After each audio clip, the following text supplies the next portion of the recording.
Good morning, everybody. This is Judith Echo. You're listening to Mad Love. Let's get into it.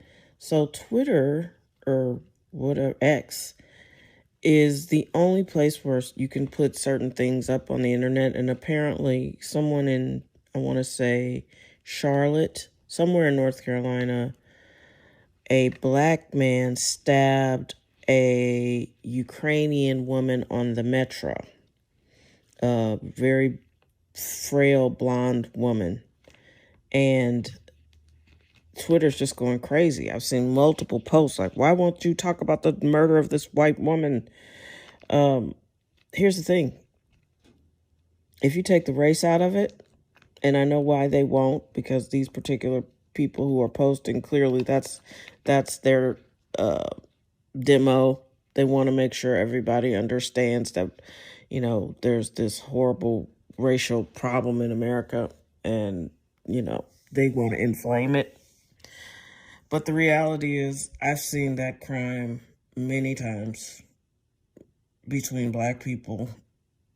It happens all the time. I don't know why he picked that particular victim, but there are so many mentally ill people, and I haven't been able to see a good, chunk of video on it, but she's sitting by herself and he stabs her. That happens every day. I mean, I don't know what world people are living in. And I get that you don't want to inundate yourself with bad news, but that crime happens all the time. That crime happens in St. Louis. I've seen people shoot each other, stab each other on the train. I've seen people get into fights. Not personally, because I, don't get on the metro, but in St. Louis, if you get murked out, you want to be on the train or the bus. They have the best video surveillance ever. And that was my job for 7 years, was to watch, well, for 6.5 years, to watch videos and get them ready to be shown in court as evidence. And, the cases I worked on were the things that always go to trial: murders, child molesting cases, which were the worst. But yeah, I gotta tell you, people get shot and murdered and attacked and assaulted on the metro in every major city, because that is the mode of transportation for a lot of mentally ill people. And if someone just stabbed a little girl like that he doesn't know, it definitely is mental illness. And I'm not trying to say you got to feel sorry for him. I don't feel sorry for most defendants. I've read too many files. I've seen too many things. Some of the things that their defense attorney cooks up, is not even close to being accurate. Some of these people are really just evil. There is evil in the world, and there are people who are mentally ill, who need help, and there are a lot of folks out here who don't believe in that.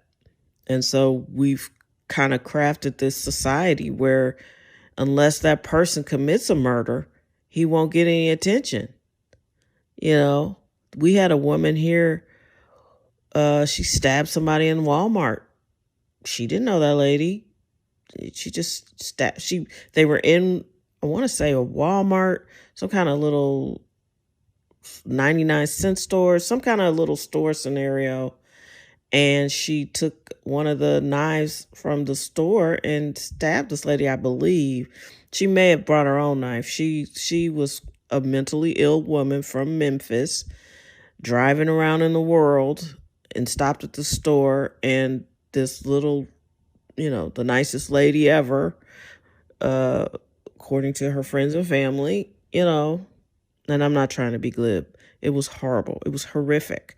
And the lady even had the craziest looking mugshot I've ever seen. She looked demonic in the mugshot, and a lot of these people are mentally disturbed, and they have driver's licenses, and they just wander the world. They walk around, they have jobs. I have a lot of experience with someone who just refuses to take their medicine. And thankfully, he never got super violent like that. But, we never really let him either. It's like, nah, you got to take your medicine, buddy. So yeah, I mean, they can race bait if they want to, but if you fall for that, that's just because you want to. But there are people getting killed every day that way. And if you want it to be a racial thing, that's just clearly something that you're into. But people get murked out on the train all the time. All the time.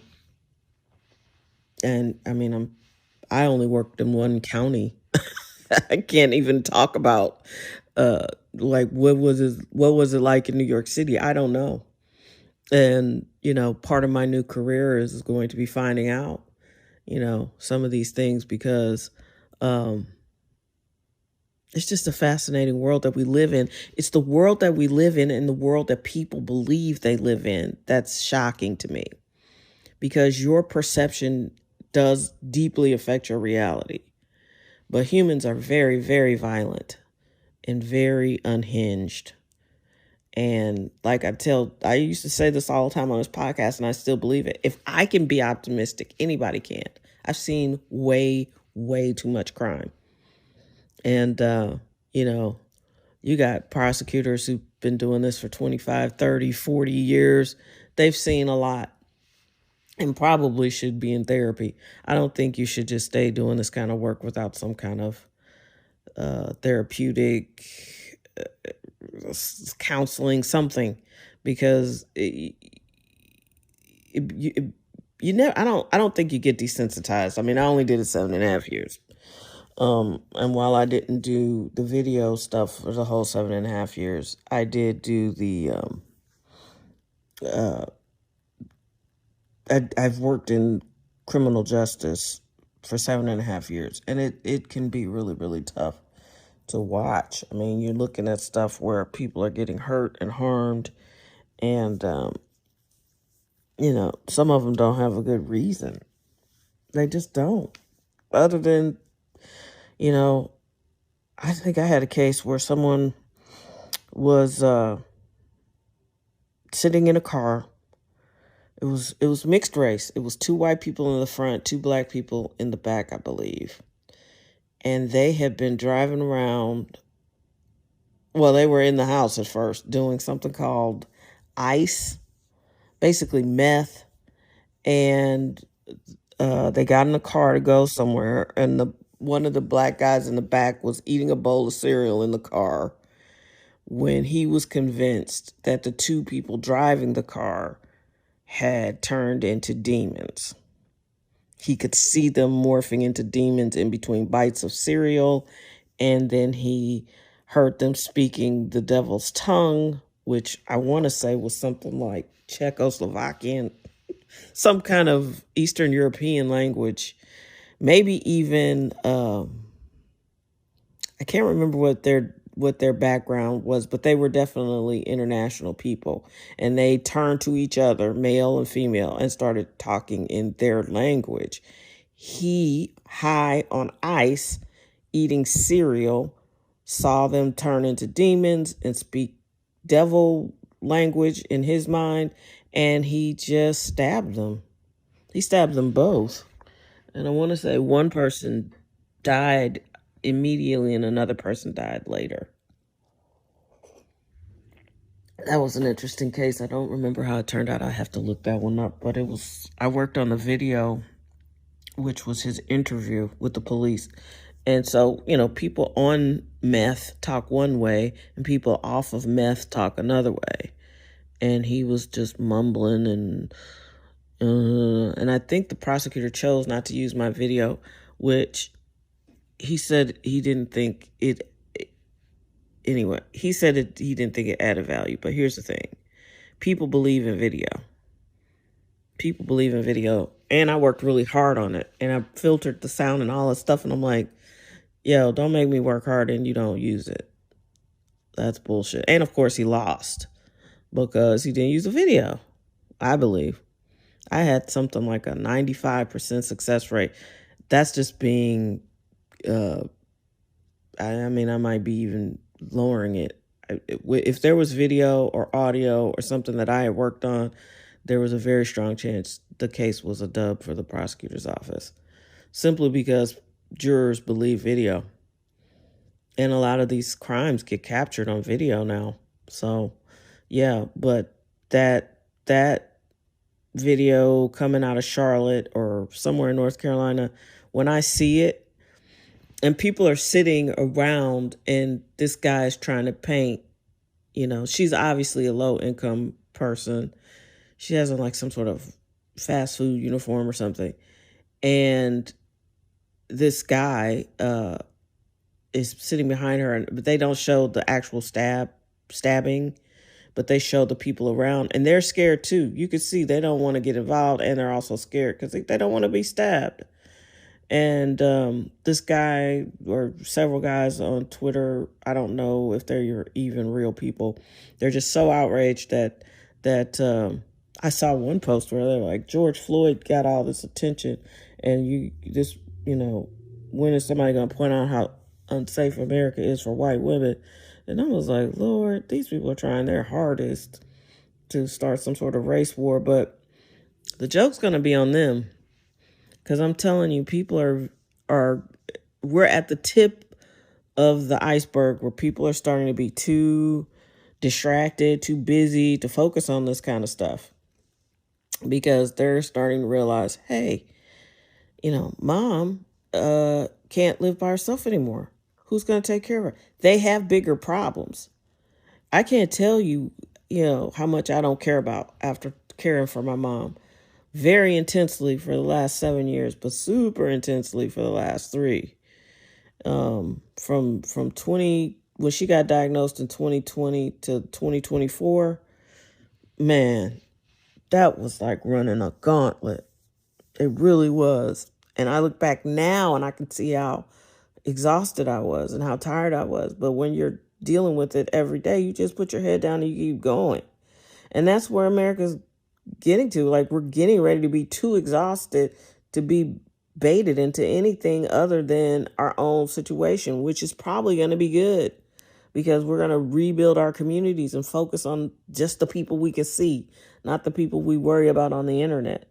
There was a time in history that nobody outside of that region would know about the crime because you couldn't even communicate that far, And people are wondering why it's not making national news. It's not making national news because it's going to make people upset about not what you're trying to make them upset about. People are going to realize how unsafe their lives are, how in jeopardy you are all the time. And St. Louis is really bad because, like I said, they don't even tell you the statistics in the county. It's really difficult to find an accurate recording of crime in the county. It's almost like no one does it. And then you get a politician who will come along and say, I'm going to clean up crime and I'm going to hire somebody to do data. And then that person does data and they don't use it because the politician doesn't like the data. They don't like what the data is reflecting because the data makes them look bad. So, St. Louis is just a big old scam, especially this divorce. So there was the great divorce of 1800 something. I want to say 1876. I'm not sure. But when the city split with the county, it's just been problematic ever since. And if you want to just start a face-melting debate, try to get people to talk about merging the city and the county again.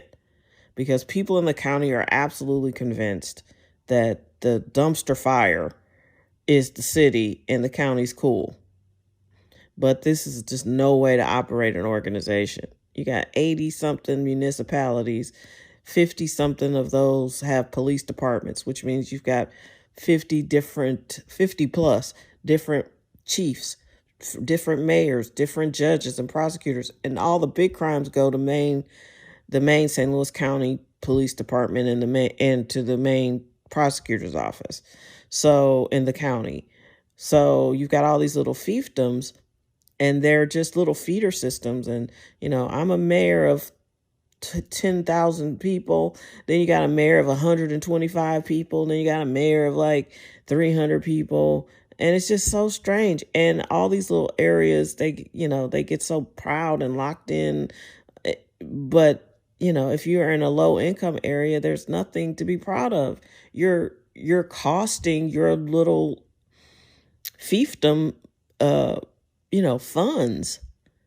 I say if your municipality is under 10,000 people, it needs to just be part of the big city. Not big city, part of the bigger picture of the county.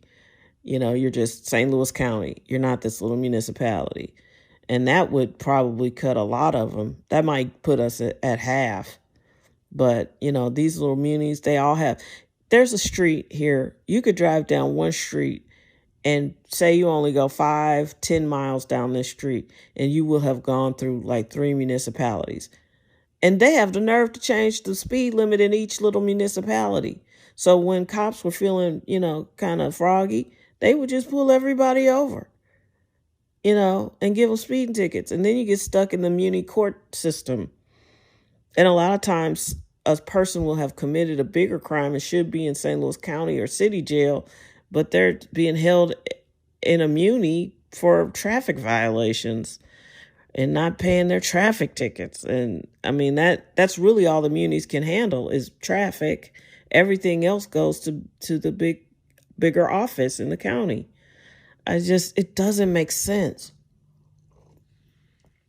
And why people, continue to risk their health and safety, thinking they're, in the safe part of town.